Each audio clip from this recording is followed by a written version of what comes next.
Gratitude is not neutral. Gratitude is often presented as harmless.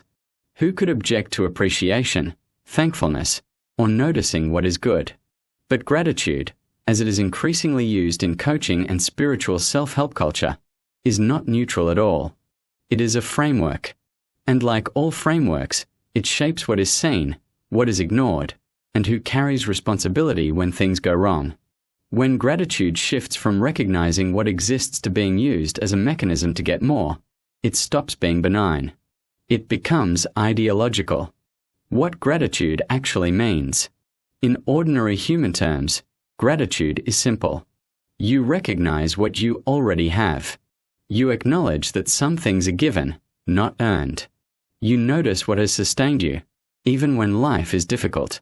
You do not practice gratitude in order to improve reality. You practice it to stay grounded in it. You can be grateful for waking up and still say your life is painful. You can be grateful for your children and still say your marriage is broken. You can be grateful for survival without pretending everything is fine. This kind of gratitude does not demand optimism. It allows anger, grief, disappointment, and protest to exist alongside it. It does not promise reward. That version of gratitude is stabilizing. It keeps people tethered to what is, rather than what they are told they should become. How coaching quietly redefines gratitude. In ideological coaching culture, gratitude is no longer about recognition. It becomes instrumental. You are encouraged to be grateful so that the universe gives you more. Abundance flows. Intuition clears. Alignment improves. Your next level unlocks. Gratitude stops being an end in itself and becomes a means to an outcome. This is the critical shift. You are no longer grateful because something is enough. You are grateful because gratitude is treated as leverage. Once that happens, gratitude is no longer about acceptance. It is about optimization. You must have something to be grateful for. This phrase is often presented as compassionate. And on one level, it is true. Most people can find something, even if it is just waking up in the morning. But when this becomes an expectation rather than an invitation, it changes meaning. Now, distress becomes ingratitude. Despair becomes a failure of perspective. Protest becomes negativity. Grief becomes resistance.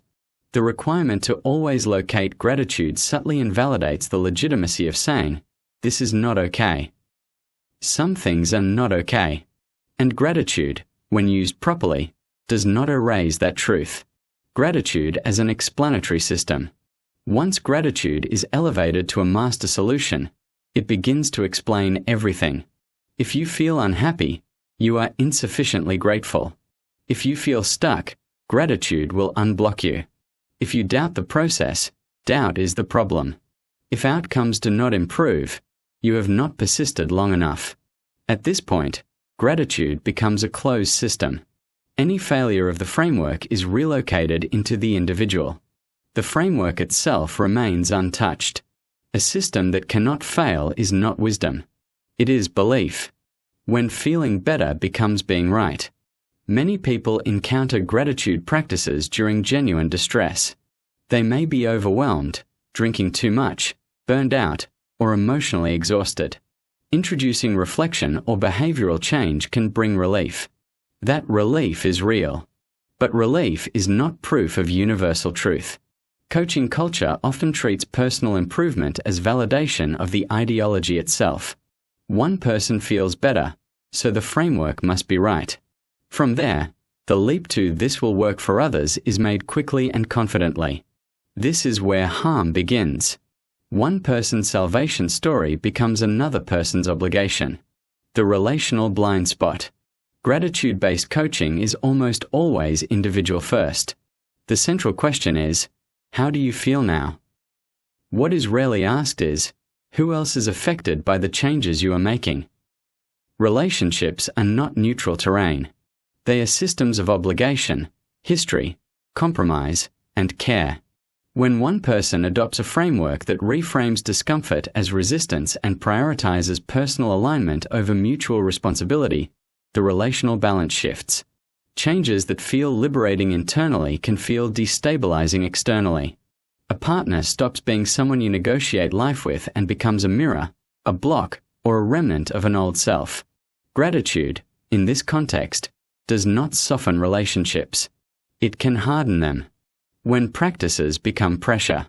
Once gratitude is moralized, practices follow. Daily gratitude rituals. Behavioral cleansing. Lifestyle purification. Moral framing of pleasure, doubt, or resistance. These practices can appear supportive, but they often function as emotional management. Pain is redirected rather than explored. Conflict is bypassed rather than addressed. If you comply, the method is validated. If you resist, you are framed as blocked. Either way, the framework wins. That is not well-being. That is compliance. The escalation problem. If gratitude were truly about being at peace with what you have, it would sometimes lead to staying put. But in coaching culture, gratitude almost always leads to upgrading, shedding, becoming, leaving, stepping into more. That tells you something important. Gratitude here is not about contentment. It is about momentum. And momentum, when moralized, always asks someone else to absorb the cost. The silence around consequence. Perhaps the most telling feature of gratitude ideology is what it does not address. There is little serious engagement with relational fallout, long-term consequences, children, partners, or families affected by rapid identity change. The ethical difference between growth and escape. Internal relief is treated as sufficient justification. But internal relief does not cancel external impact. A framework that helps one person feel whole while leaving others emotionally stranded deserves scrutiny. One person's healing is not a template. This is the line coaching culture resists most. What helps one person does not automatically help another. What stabilizes one life can destabilize another. What feels like growth in isolation can feel like abandonment in relationship. Ethical guidance requires limits. It requires saying, "This worked for me, but it may not work for you."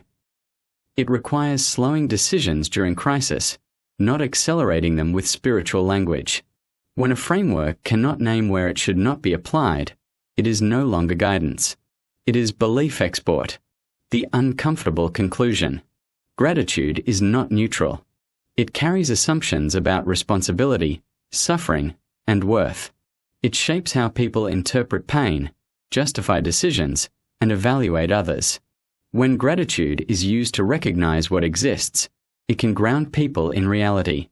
When gratitude is used to get more, to become more, or to justify leaving what is, it becomes aspiration disguised as virtue.